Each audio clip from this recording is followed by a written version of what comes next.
And we thought we'd maybe start with the work on O'Connell Street and, and work back from there.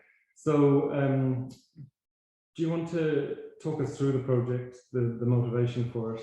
You have a short presentation. Do you want to begin with that, or? Yeah, well, I'll chat through it first, and then probably just show, and I can chat over it. I have a video, but I'm not going to play the sound on it, so you can see kind of the actual piece. But I suppose this project started about 6 months ago, and at that stage, obviously COVID was with us for quite a long time, but there were about 2,000 people that died at that stage, whereas now it's over 5,000. So the piece on the side of the building is a figure with their hands in the air and made up of 5,000 matches. So 5,000 burnt matches, each one signifying a person who passed away from COVID. Actually 4,989 to be precise, because I counted every single one of them. But thinking about the project over the last 6 months, it has been quite astonishing that it's jumped from 2,200 to that, and became quite a monumental task over 10 days, painting each one. And in the process of painting each one, I was repeating a quote from Joseph Beuys that I've been inspired by. I've always loved his work, and seeing his work in the gallery has always been a draw for me to the Hugh Lane. Like, even if I'm just walking by and the blackboards are on display, I'll pop in and have a look at them. And the work of Beuys has been incredibly important to me, and I'll kind of go into that later. But the opportunity to do this and to be asked by the gallery was immensely massive honor. So we started the project about 3 weeks ago. I think it was the 18th of June, and worked for 10 days on it. And what I'll do is I'll just share my screen here. I have a presentation, and I can show you a video. I'm going to just chat through it as we present. So I will. Is that playing? So yeah, I suppose to have the honor to be able to paint something on O'Connell Street is amazing. It's a part of the city that feels as if it's regenerating. So having this space and having the hoarding as well. We started with the project by mapping out the wall, by kind of creating a pattern, and then on the Saturday or the Sunday just started drawing these matches, and each match has its own personality. Each match is a representation. So as you burn a match, it starts off being quite unified and the same shape, but as you burn a match, the amount it burns and the amount that it kind of distorts and plays around, it suddenly generates its own personality. So it was quite astonishing. They kind of, there was different styles of matches and different kind of, almost I could see people in them and see kind of the lives that they lived, and each match represents a life that's been lived. And as I said, painted each match. I repeated a quote from Joseph Beuys. So that quote is pass freely from one level of existence to another. And it comes from a book called The Secret Block for a Secret Person in Ireland, which was a book of drawings that he made. He was immensely interested in Ireland and in mythology of Ireland, but also the people and the culture here. And when he came in 1974, which was about 3 months after I was born. I'll go into the kind of links that I have with them back then. But painting this, I repeated pass freely from one level of existence to another, which is a quote from the book. And I feel this quote is about remembering people who passed away or passed freely, as I'm saying, and about thinking about all the great things that they did in their lives, all the great kind of reactions and influences they had, and the people around them. So for me, the mural is a symbol of hope rather than a symbol of mourning. Obviously we are mourning, but I think the Irish are great at actually utilizing the process of death and the process of mourning to remember somebody. And stepping back, was the idea to make the mural make the project referencing the COVID pandemic. Was that there from the start, or was it just trying to think through the process when the opportunity to do the painting on Connell Street was a work relating to the pandemic already in your mind? Was this something? It was, yeah. Like a lot of my work is based on masks, obviously, but the mask is a fascinating thing because if you look back to Greek theatre, they have actors would play several roles and they would put on different masks, and the word they had for mask was persona. So when we present to each other every day, we present multiple personas. Like, this is one persona, I have a different persona with my families, and we present all of these different personas. So for me, the idea of a mask is fascinating. So I use that in my work. And I thought the idea, as you ask, the idea was there already in part, but not completely.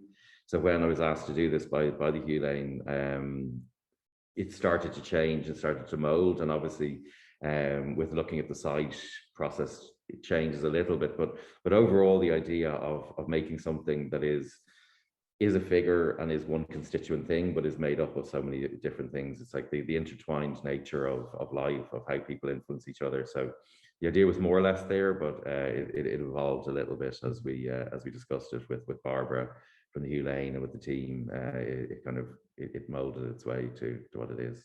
And the figure we see on the end wall, it's both masked and constructed in a way by these matchsticks. We see, I guess, a realistic representation of the eyes. Yeah. And then the rest of the figure is both masked, but it's kind of ambiguous. The mask sort of becomes the form. To me, I wanted to kind of create, that's interesting, is I wanted to create kind of a little bit of a contradiction in this, that it's like you're looking at something that feels like it's one form, but when you look into the details, you suddenly realize that it's kind of, there's a chaos, or there's a randomness, there's a spontaneity to it. But the masked element is very much about trying to kind of put because it's a symbol, it's an image of me, but it's actually about putting me and my persona to the background and making the figure the more important element. I think portraiture is I'm really interested in it, but the problem with portraiture is it's been around so long that there's very little new to do with it. And I think there's a lot of artists now working with the idea of subjugating the identity to kind of create almost a more realistic or more connected portrait, because our images are used so much. Like, we literally, with social media, we're the most photographed generation in history, but it's almost the value of a portrait now, or the value of your own identity has changed and has diminished. I guess too, the idea of a portrait is usually, it's for an individual, but this is more of a figure who's standing in. It's representational, exactly. Yeah, even though it is me, the viewer wouldn't necessarily understand that, and I don't necessarily think that that's important for the viewer. And I like the fact that there's an ambiguity there, so that people can read into it in their own way. And I'd like to come back to this idea of the kind of artistic persona a bit later, maybe when we talk about voice but just going back to the idea of the matchstick thing too, and this idea that it's both representing kind of, it's all the individuals, but it's also a kind of collective representation. Yeah. And the match, as you've talked about, is that it's unique, the burnt match. Yeah. But it's also there's a collective kind of unity to the form. Yeah. But the uniqueness within that as well. Yeah, the thing about each one is, like, during the process, people were sending me messages about people who died of COVID, and talking about their memories and about their lives. And for me, there is a match for everyone who has died from COVID, but each match doesn't represent that person specifically. It represents everyone and them individually, because if you think about burning a match, if you burn a match and you put it out immediately, it's only burnt a few millimeters, or if you let it burn completely. Those two things in our minds represent either a life well lived, or a life long lived, or different ways of categorizing the duration or the kind of fulfillment of something. And what I wanted to do was, if you had known somebody who died of COVID, that you could actually look at any of those matches and see something about their life. So a match that's burned completely out doesn't mean the person died when they were in their 90s, or that it could be that they had lived an astonishingly full life. Or it could be, you could look at another match and somebody died in their 90s, but they actually had so many things to do, or so many things to say, or so many people to meet, or somebody wasn't able to come into the hospital and visit them. So it was things cut short, memories that hadn't been made. So I like the idea that you could actually project and see a different thing within each one that represents the whole. And it gives an interesting point in time to be creating it, in that you've spoken, it's about memory to a degree, and it's about commemorating those who we've lost, but it's also about hope. And I guess memorials are so often after the fact. It's for a historical event. So this is sort of both a memorial, but it's also, obviously, this is something we're living through still. This isn't. So how do you kind of? I guess it's not a literal. The number is changing. The number is changing. The work will be. I think for me, the word memorial is, as you say, is loaded with, and it's often a long time afterwards that a memorial is created, and they're usually created generally for good, but there's often kind of other motivations around them. There's political or cultural. Whereas this, I think I wanted it to be cathartic. I wanted it actually to be.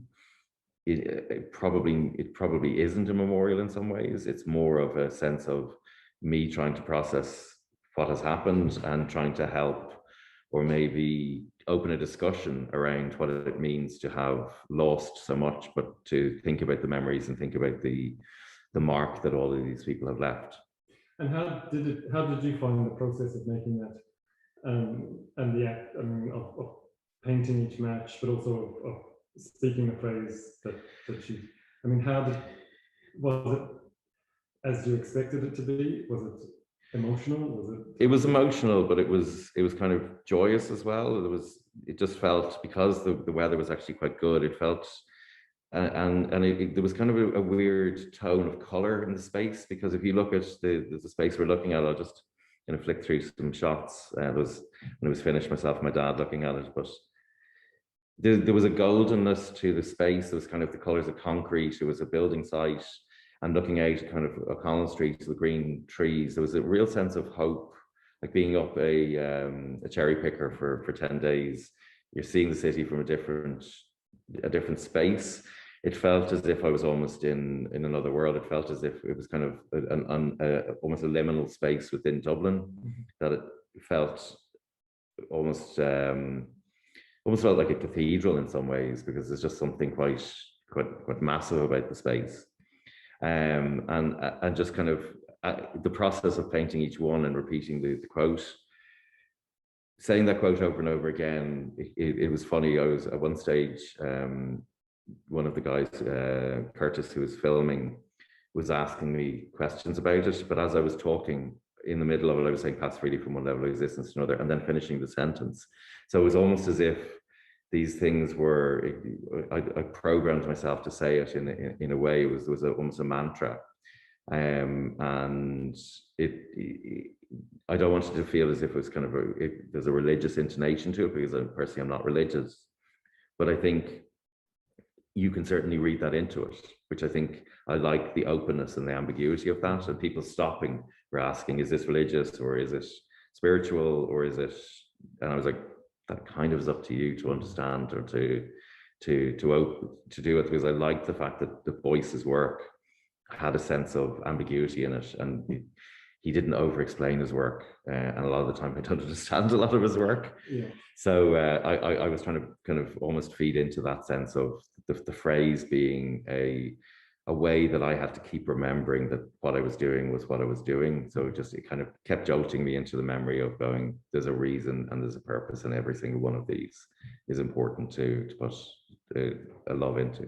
And it's a ritualistic element to it, and almost performance, but I guess it's almost a sort of secret hidden. It was a performance for one. Yeah, it was a Yeah. kind of a performance to myself, but it was also kind of just even trying to remind myself of the importance of it, but also there's a great sense of, I think, the kind of the rawness of our own personalities and the rawness of our own self.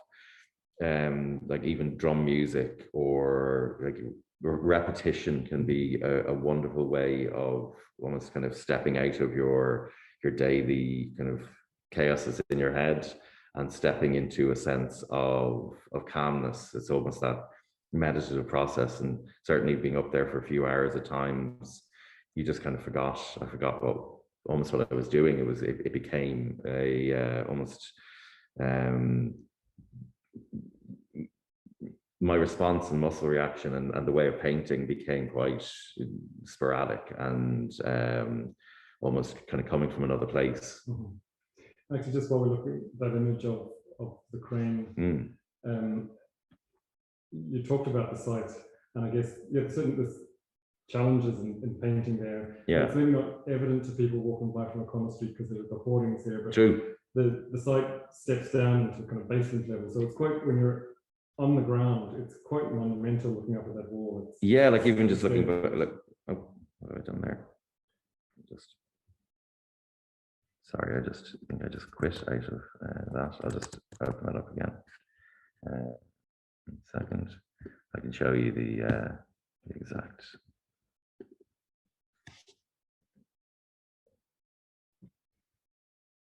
But yeah, it is. It's an odd sort of site because when you look at O'Connell Street, we all have our kind of perceived understanding of where things are on O'Connell Street. I'll just share this again. But as you say, as you look at the site, as I was sharing pictures of it, people were unsure of where it was. And I like that fact of almost seeing another side of the city. Yeah. But yeah, it did feel like a cathedral. And I think when you're also seeing it on O'Connell Street, when you look up O'Connell Street, there's lots of trees at the moment. But I think what's going to be interesting is the mural is going to be there for hopefully quite a while. But as the leaves start to fall, it'll start revealing the mural in a different way, which I think is quite wonderful. And I knew as I was looking up the street, looking at the site originally, that it was just going to be something that you didn't notice, and then suddenly you just glanced up and saw it. So I wanted that sense of discovery as well. Yeah, and the surface, I imagine, well, this isn't the first time you've painted on a wall, but it has certain challenges. It's not a blank canvas, but it also adds a certain richness, maybe, because you're working with the existing. Yeah, absolutely. And, I think that was really important from the point of view of like even thinking about the work of Beuys and the way he dealt with materials. It was always a rawness to them, and not necessarily about transforming things. It was actually about using things for the integrity of their own materiality. When I looked at the wall, there's just a beauty to just like even looking. I think I have an image here somewhere of that's the wall before it was painted. And you can see, I don't know if you can see my mouse moving here. No, you can't. In the top of the wall, there's a little white square, which was actually a socket from an office. You can see little marks from posters on the walls. There was writing that somebody had written on it. There was even a light switch, which you can kind of see in the between the little square between the two kind of horizontal bars.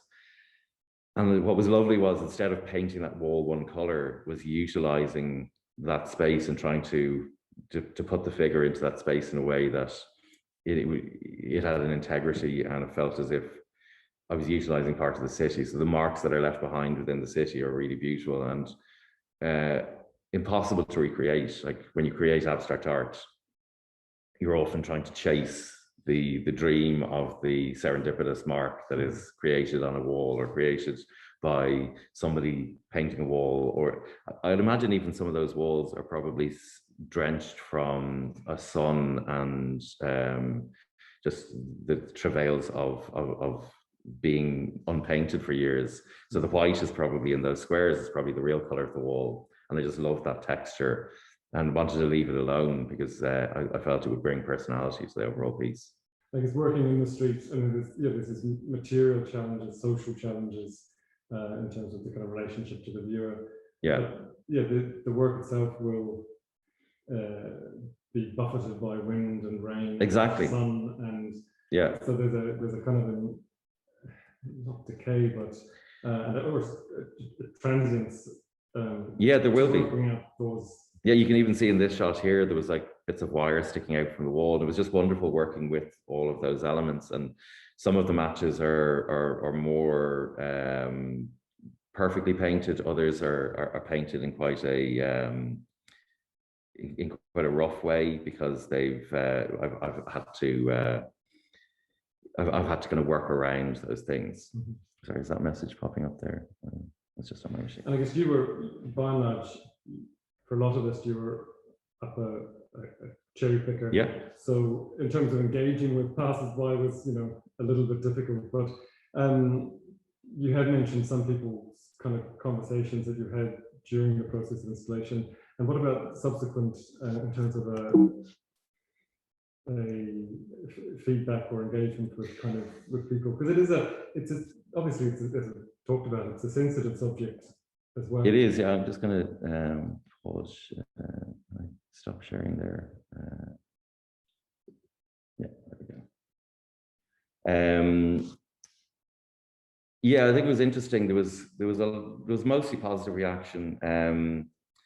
I think the negative reactions were often interpretation, and I think creating work and expecting positive reaction all the time is probably a hazardous space to be in, because I think if there isn't some sort of negative reaction, you're probably not pushing the work far enough in some ways. And it's not about chasing or looking for a negative reaction. I think it's just that people see things in things, and when you have work that has an ambiguity to it, but then that ambiguity leads to interesting spaces. So one guy stopped and told me that it was wrong to put it up there, and the quote was misleading, and it was that people wouldn't understand it, and that it might have been to do with suicide. And I was like, I never would have seen that. And I had a really good conversation. He was expecting me to argue with him, and I was like, well, this is your interpretation. I can't change that. I can have a conversation with you. But it was really interesting. He spoke about like the role, the responsibility of an artist, or the role of an artist. And I was kind of like, I'm not even sure what my role is sometimes. Nobody has told me what my role is. Nobody has told me, like, there's no manual to be an artist. So you kind of have to kind of create that yourself. And it was a really interesting conversation that rather than just being somebody going, that's lovely, it's beautiful, the provocations or the arguments, not necessarily arguments, but the negative comments are almost more interesting, because they make you either justify the work or go, you know what, maybe it does need to change, or maybe I'm wrong. So I like that challenge. It raises questions for you as well. Yeah. The appeal for you of working in the street and in perhaps in terms of the art world, unconventional spaces. Yeah. What is that? What draws you to? I think it's really interesting if you think about kind of where art history has come from and gone to. Like if you look way back to the Renaissance, they were craftsmen who did a job, as opposed to being artists sitting in a garret stroking their chin, or being kind of this symbol. The idea of the modern day artist is quite a recent construct. This kind of almost this idea of like the struggling artist. Mm-hmm. It's kind of, in my kind of understanding, it's kind of come more from kind of rich society having an opportunity to have time to create. Whereas if you look all the way back to the original artists, they were crafting and then became artists, and the inspiration was drawn. So I think the art world has kind of developed into something quite closed a lot of the time, and especially the high-end art world, it's very difficult for young artists to get shows. It's very difficult for young artists to get spaces, and there's more people wanting to be artists nowadays. So the street becomes a space that has you putting your work out there, you lose control of it, which is wonderful. in a bizarre way, because once you put it out there, anyone can do anything to it. It can be taken down, it can be painted over. It can also be criticized, it can be loved. But there's a freedom to that. And then there's also a rawness, because it's not like you're putting it into a gallery that a few hundred people might see. It's like everyone can see it and everyone can love it or hate it. So there's a joy to that. And there's also a joy to the fact that there's less control or influence, because if you're creating a work for a gallery, you're asking the question, how big should it be? Will it fit onto people's walls? How much is this going to cost to make? How much am I going to sell it for? And what also happens with art as well is you become successful as an artist, and then everyone wants the same thing. And to me, the artists that have become really inspiring for me, like somebody like Rauschenberg, or there's a documentary about him where he talks about, he won a prize in Venice, and as soon as he won the prize for screen printing, he rang his studio in the States and said, burn all my screen prints, would burn all my screens, because he just wanted to move on. So to me, the street and work on the street affords the artist an opportunity to be a lot freer with what they can do. There is kind of a responsibility of what you're doing there, but I think we need to look at the city and see, what does the ownership of the city mean? Like, we put a lot of rules around it, but also there's an opportunity for people to interact with the city in a way that maybe they're not thinking about it in the same way. And is that changing, do you think, that maybe the public acceptance, or not, maybe not public acceptance, but maybe institutional acceptance, or I think it's both. Embrace. I think the public want, especially during COVID, like I think people have just been doing the same walk over and over again, and suddenly they're seeing things they've never seen before. Yeah. And artists have been out and doing an awful lot more. So the public absolutely love it. I think with anything like this, rules and regulations get in the way of expressiveness. But I think the city hopefully is trying to move, and I think there's even the fact of the Hugh Lane being a gallery that is kind of quite established and has its place in Dublin history. But doing this with a gallery like this really shows the ambition, and it shows a gallery listening to a community that maybe they've not been aware of or kind of invested in. I think we're always looking to, I often have conversations internally about how do we reach out beyond the walls, but it can be a challenge. And coming back, and actually we'll get to a couple of questions, because actually one specifically on Beuys there in a moment, but just to maybe go back to your thinking and the relationship of this work and your work in general to Joseph Beuys. You began by talking about the idea of the mask, and of course you have and you use a name as an artist, which is you might talk a little bit about that, and also, but I'm interested in, because you mask your face and to a degree your kind of, I guess, your personal identity, whereas Beuys was someone who created a kind of a mythology and a persona of the artist in which he was very much present. And it's really interesting actually looking at the exhibition coverage, the press coverage of when he exhibited here in 1974. Okay. Secret Block for Secret Person in Ireland. By and large, the images used are of him. It's of the man, it's of his face. The drawings that were here are never reproduced, and there might be other reasons, but and he used in his own posters and his own communications, which he kind of saw as an extension of his artwork. His physical presence is often there. His face, his body is. Yeah. So, and that, well, there's various reasons, but it has a lot to do. I guess a lot of his work has to do with social relations as well, and so the kind of the role of the artist becomes pivotal in that, in terms of a dialogue and not just the object that they create. But you're both kind of using or playing with the persona of the artist, but in some ways in kind of completely different ways. But there's also a connection. There's definitely an overlap, and I think what's interesting the artist as a personality is a more of a 20th century construct. So Beuys was probably one of the first artists to do that. And I think a lot of people get annoyed about Beuys because he fabricated this story around his plane being shot down in the Crimea, and that he was found by local tribesmen who looked after him and wrapped him in felt and fur and covered him in fat. When they looked into the validity of that, it's just simply not true. But when I've read a bit more about it, he was delirious when he was in the hospital, so it could have been more of a spiritual relationship with that memory. But I think what's interesting around that is it doesn't really matter, because he's creating a fiction. He's not creating a fact, and people get too tied up with that fact, whereas they can understand a narrative fiction around an actor, or an actor not being the person that they are playing.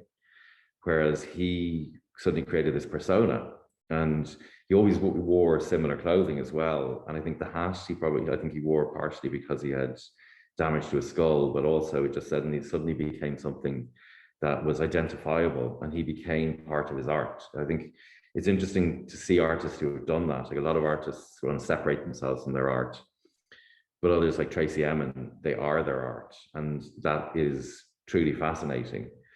But I think that's a decision for each artist to make. For me, it's less about hiding my identity. It's more about creating different persona. It's about thinking about every mask that I make, or every mask that I have. Like, I've covered myself in fragile stickers. I'm making different masks at the moment that have different narrative stories. One of them I'm making is a piñata mask, which I'm actually going to smash open. But that's about mental health and the way that we mistreat our own heads. So, like, the people who mistreat your head the most is you, other than other people a lot of the time, or some of the time. So I think that's quite fascinating. So the idea of personality and persona in kind of conjunction with Beuys is, his work inspired me because he created this artifice, or this kind of narrative around his own personality that was so intertwined with his work that it was impossible to separate the two. And there's a real joy to that. There's a real joy to the way that he did it. And I got a record a couple of days ago in the post from Steidl, the publishers, and they've just published a letter, or a record of 20 minutes of him just laughing, constantly laughing, taken from lectures. And he seems like a stoic, quite brusque character, but to hear those laughs, it suddenly makes you realize, okay, I don't even understand this persona, but he's creating it. So that's a really fun and interesting and compelling narrative that an artist can make. Yeah. And that shifts, that record kind of shifts your perception of completely of him. Yeah. Because there are accounts where actually he was, he could be great fun as well, and he was very mischievous.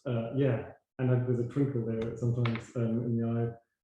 But a lot of what he was talking about, was direct democracy or philosophical or political questions, which are, and sometimes with a language barrier, sometimes, so it's quite dense material, and then you sort of think, Yes. oh, this is a serious man. But even the way people divide his career, like before, pre and post, him being kicked out of the academy that he lectured in Dusseldorf, wasn't it? Yeah. In Dusseldorf.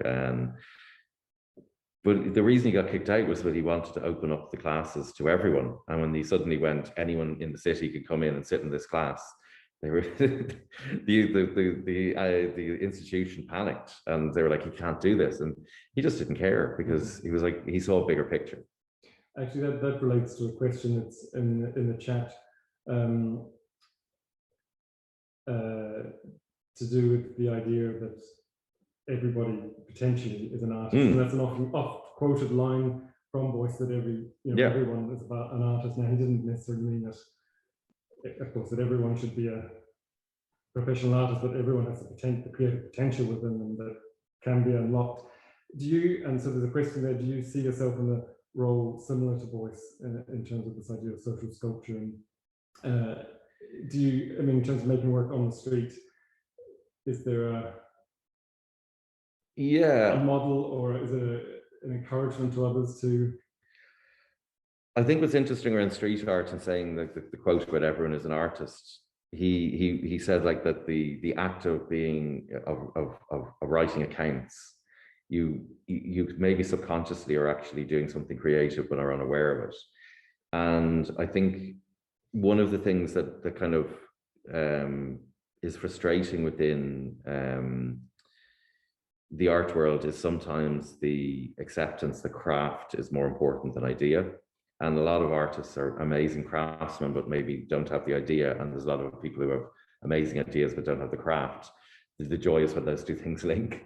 But often some of the most amazing artists, just there's this kind of thing around, can they draw or can they not draw? Basquiat's joke, well, a lot of people don't realize that I can actually draw, because he had to justify that. But now his work's selling for 70, 80, 100 million, because people see the rawness of that. So for me, the idea of everyone as an artist is actually about the fact that anyone can make a work of art.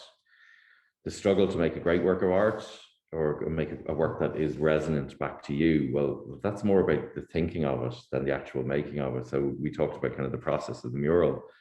It was a 6-month process. The actual act of making it was quite process driven, and like it was taking a photograph of the wall, mapping out the wall, saying this line joins to here. It was kind of joining the dots. The act of painting each match, after I knew what style I wanted to paint them, it was a process. And that process was joyous and interesting and rewarding and emotional. But again, it was a process. Somebody else could have painted that. And I like the idea where other people can create your art. Like back in the Renaissance, people had schools of art where somebody else painted their work. They painted the hands, they painted the face. So it's not such a giant leap to think of art in a way that anyone can create it. And I think the joy of like even work like street art, where people have no artistic training, or they have lots of artistic training, or looking at the world of outsider art. And I think there's just a rawness to those things that anyone can pick up, paint, anyone can write, can draw, can make a sculpture, of themselves. Like the idea of Tracy Emin mentioned earlier of her bed is an amazing work of art, but people just go, oh, she just put her bed in a gallery. It's an incredibly harrowing work. And when you think about it, when she describes it, you suddenly realize that's more difficult for her to do than make a beautiful painting, which she can do. But that work was probably far more emotional and difficult to do than anything she's ever done. Or maybe, I'm not sure. I'm speaking for her. And yeah, you see this with Beuys and the controversy that happened, particularly in '77 about the blackboards here. That it's very easy to be maybe flippant around, But to me, the interesting thing about the blackboards is, and why I love them, is it's like recording the last 3 seconds of a concert. I mentioned to you this before. It's like you go to a concert, whatever musical concert it is, whether it's dance music or opera. And if you recorded the last 3 seconds of that concert and then said, this is the concert, you go, no, it's not. So the blackboards are a representation of the very last moments of those talks. But I find it fascinating to think, like, what are did this come first? Did that come first? So yeah, I love the fact that there was a massive debate about this isn't art. And I love that question, what is art? It's like, no one should even start to try and answer that question, because it's impossible to answer. And it's just the tools, maybe some of the tools from art history that we use to analyze another type of work of art that aren't applicable. But there's a nice quote from Dorothy Walker, an art critic here in Dublin, who worked a lot with Beuys in trying to establish the Free International University. And she kind of talks about, she doesn't necessarily understand the blackboards, but she just knows she's in the presence of art, and that's why we keep them. So, and often I over the years worked with a lot of artists, and sometimes you don't know what's going on, but it's interesting. And in terms of that flippancy that some people might have around contemporary art, no artist I've ever worked with is is trying to con someone. It's always an absolutely genuine human expression of their engagement, kind of a very often figuring out of the world we inhabit, and I guess that's what the value of art to me too. It's that can help me figure out the world I'm in. And it's kind of always interesting whether it's and it's always important to give people not to be blasé. I mean, people have created something with genuine kind of commitment and passion, and trying to use that to unlock something. Yeah, I suppose the purpose of it is often different types of catharsis for an artist, of what they're putting into the work or what they're trying to express, and then how that's received. And I think we're often our own worst enemy because we often don't explain the work properly, or we don't present it in the right way, or we even thinking about gallery spaces, and interesting how kind of thinking about outside the walls with Hugh Lane, it's like, how do you invite people into a gallery and not make them think that this is a stuffy institution? And people walking in and seeing, I remember actually going to Rosc as a kid with my parents and seeing, and I always forget the artist's name, the bricks laid on the ground. Carl Andre. But standing there as a kid and looking at those going, there's just somebody who's left some bricks on the ground. What does this mean? But the fact that you have to have that conversation going, is this art? What does this mean? Has probably provoked a greater reaction, even if you hate it, than a beautiful painting of a king sitting on a horse, because you know what that is, and you can tell what it is, and you know why it's there and probably how it's painted, and it's difficult to paint. Whereas when you look at the bricks, you go, I have no idea why he did this. And I could do that. And maybe you can, but if you did it, you would do it for a very different reason. And your reason is quite interesting. There's a great book by Jorge Luis Borges, or a short story about a man who rewrote Don Quixote, I think it was, and word for word. And they were like, well, you've just copied Don Quixote. And he said, well, no, I haven't. I've written Don Quixote. I've written all the words that are in Don Quixote because because I'm writing them now, they mean something different. And it's a little bit of a swizz, but it's an interesting concept by saying recreating it in a different time, it has a different meaning. I should just say to everyone, please feel free, to ask any questions. You could either do so in the chat at the bottom of your screen, or if you want to potentially raise your hand, we can. But maybe it's easier just to do so in the chat, and I can read it out if that's okay.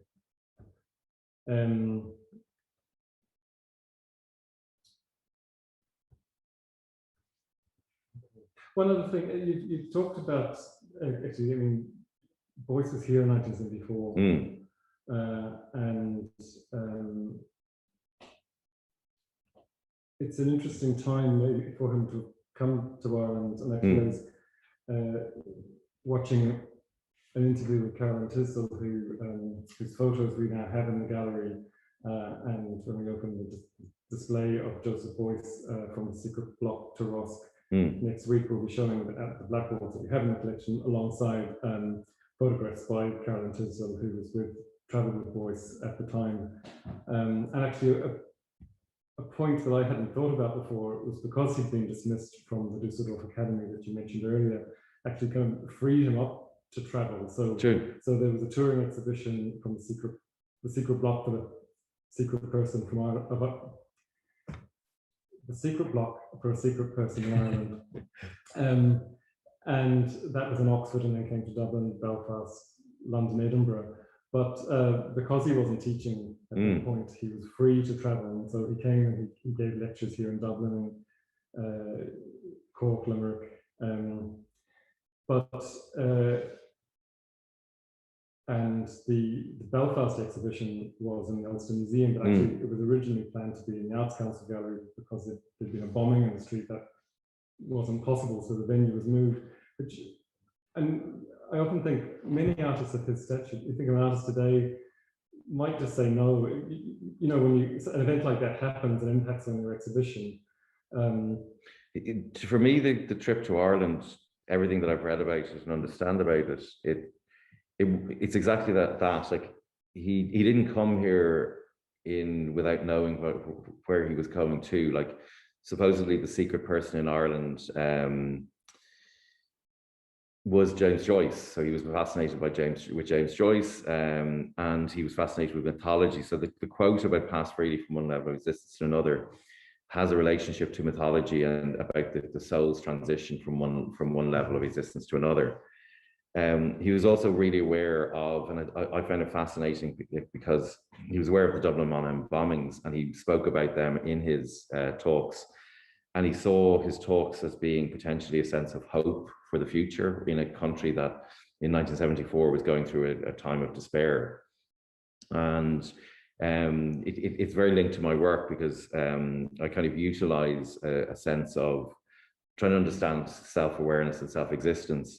And my mum walked past one of the car bombs before I was born. So I often think about, like, what if I had never existed? What is what is the person that I am? And I'm basically a combination of all of my experiences and everyone that I've met. So all of those interactions are quite interesting, and it has a resonance with his work and the way that he talks about the individual and the self. But just the sheer fact of him coming here and knowing so much about it was quite fascinating, that somebody would invest that amount of time and invest that amount of effort to talk to people in a very understanding way. Like you shared a documentary from the time, and even though he didn't talk in the university, he went to the students, and the conversations he had were really interesting, because they're the same conversations a lot of artists are having in Northern Ireland now. And it's like, how do you be an artist in Northern Ireland and talk about something other than the Troubles, or talk to us about something other than conflict? And he was having that same conversation with them and with the students in 1974. So it's quite interesting. He understood the tension that artists have in their lives when there's something quite seismic living, almost forebodingly living over them, and how do they talk about those things without that? And I think, kind of almost looping back to COVID, it is without doubt the most significant time and part of our history. So we can't be not other than affected by something so seismic that has changed the way we live our lives. Yeah, and that does seem to be the impact, just from reading and talking to some people who saw Beuys's lectures at the time. Not so much the work or the material or the form of the work, but just the idea in terms of the relationship of the artist to society. And I mean, he was criticized a lot for having an overly romanticized view of Ireland as well, which you can understand, but there did seem to be something that people responded to, and just in terms of that social relationship.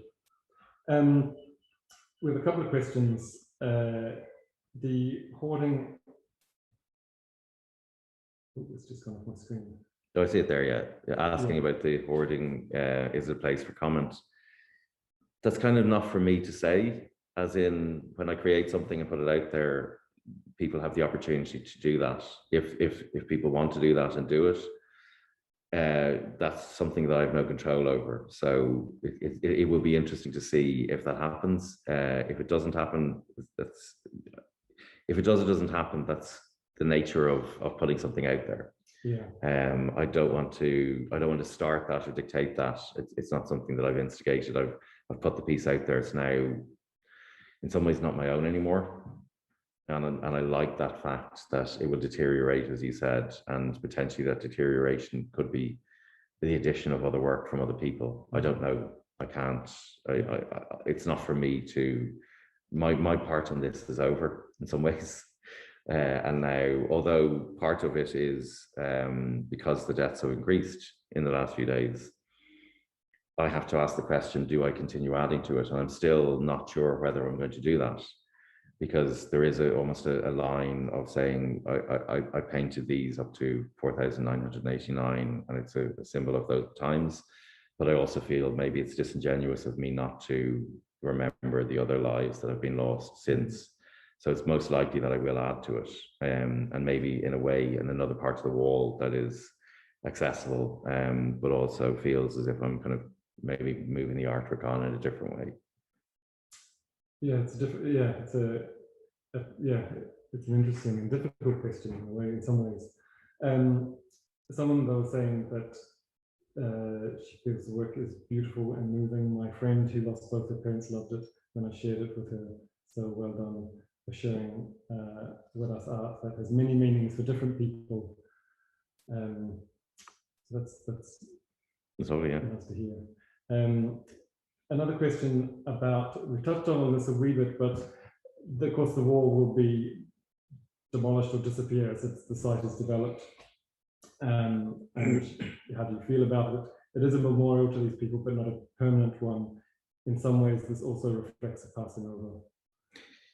Yeah, I think that's interesting. Like, as we said, we're not sure whether like the word memorial is the right thing to almost call it, because and I think even what's interesting is even the phrase "pass freely" and about whether that's a passing away rather than saying dying. So I think we're all kind of trying to process what it means at the moment.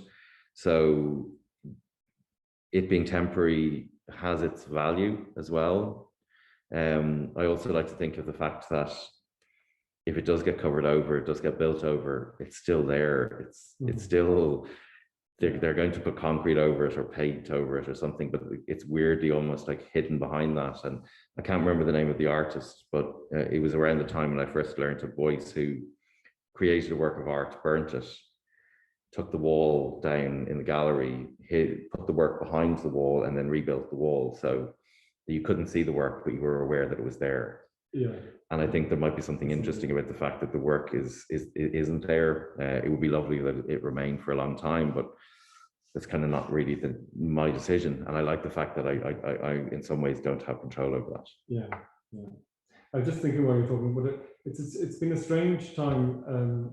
Because obviously everyone is impacted in terms of how we've lived our lives, but people are very differently impacted, I think, in terms of loss. Yes. You know, I'm someone who hasn't lost anyone close, so it's a very different experience, the pandemic, from families who have. It's you know, so there's both a kind of a collective sense around it, but it's a very nuanced within that. You know, and people have quite different. Yeah. Yeah. We all process that. We all process people dying in a very different way, and I can only show respect in the way that I know. But what I hope with this is that people see it and can use it as some parts of the grieving process that maybe they haven't been able to have, because I think even talking around the my uncle dying at the start of COVID, we had to process the mourning process in a different way. We had to establish it.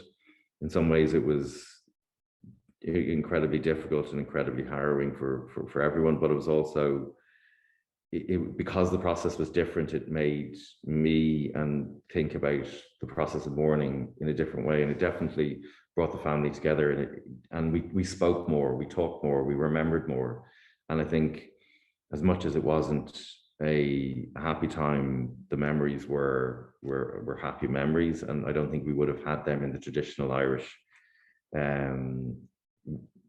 funeral, where you turn up and you're there for a few hours and you leave. I think we actually ended up learning an awful lot about each other, which I think for me had a sense of catharsis. But again, every mourning process has been very different, and some of them have not being able to see a person before they die, or not being able to say goodbye. That's just simply terrible. Yeah, and the traditional gathering. Yeah, exactly. Just looking at the questions and going back to the idea of process.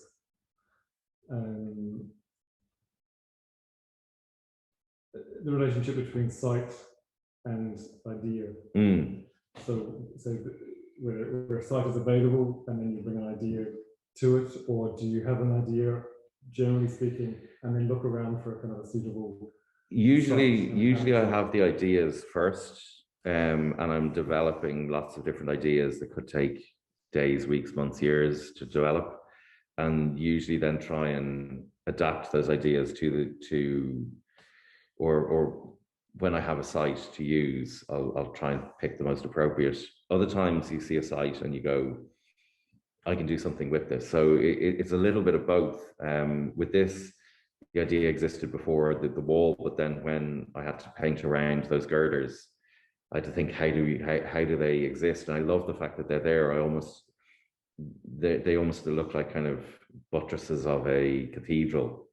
The fact that they're rusting, the drips of all the paint and the dirt on the wall all provide. The mural would look so different somewhere else on a pristine, clean wall. It just wouldn't feel right. And there was actually the first wall that I had been offered or thought about putting this piece onto was, and it was a slightly different interpretation of the work, was so pristine and clean and would have been so transient, it wouldn't have had the same respect. Yeah. So yeah, definitely. Catherine's just asking there about that, and I think it's my responsibility within my own art practice to kind of treat the space that I'm interacting with, with respect, in that rather than trying to impose on it, it's about having a conversation with that, and the wall will give things back with the way it absorbs the paint, or the way it casts light, or the way it catches light, or the way you walk around a corner and find the piece, or the way you see it from a distance, or you see it really close up, and all of those things greatly influence the way that you end up creating the piece. Yeah. So even though we talked about the freedom of the street, but there's also constraints, both physically, but also that you... Constraint is one of the most important things in creativity. Constraint is wonderful.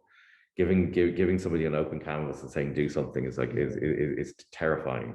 Whereas if you're forced to do something within a really restricted space, that can have wonderful consequences. It's after 2 now, so we might wrap up the conversation, unless there's anyone out there who's dying to get a last question in. Nothing popping up. So thanks very much for your time. Thank you. And I guess we'll see how perhaps the other four, I mean, the question about feedback and the responses to the work. In terms of conversations and other events programs that the gallery organise, will provide a different fora for that to happen. So it'll be interesting to see how the work, as you say, changes over definitely, yeah, months, as the seasons change. So it'll be up for... We have planning permission for a year, so it may be up for a year, maybe up longer. I'm not sure really, but that's for other people to decide. And we're currently installing blackboards by Joseph Beuys from 1974, alongside the photos by Helen Tisdall and some other archival material. So that'll be open in the gallery from next week, running through till the end of October. So if you're up, come up to Carnell Square to see the Joseph Beuys, also Maud Cotter, Cecil King, and the collection. Yes. And of course pass by O'Connell Street to see the work of Asbestos while you're in the vicinity. And Clea has just